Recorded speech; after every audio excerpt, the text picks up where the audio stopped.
Have you ever wondered why the colors of Uranus and Neptune are different? These icy worlds are the true twins of the solar system. While Venus is often called Earth's sister world, the two rocky planets are a mile away from twins. Uranus and Neptune, on the other hand, are incredibly similar.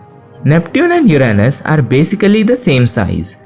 Both worlds are just over 50,000 kilometers wide, and Uranus is only 1500 kilometers larger in diameter than Neptune. Their masses are also about the same.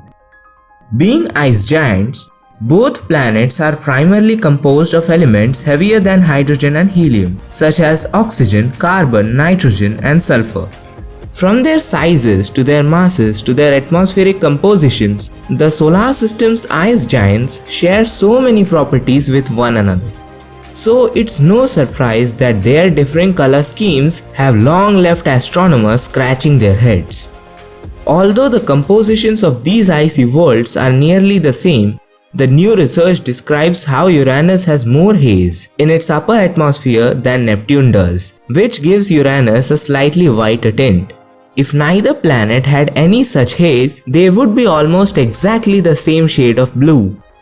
Both Uranus and Neptune are thought to condense methane ice in their hazy upper clouds, with the methane falling to deeper layers of their atmospheres as snow.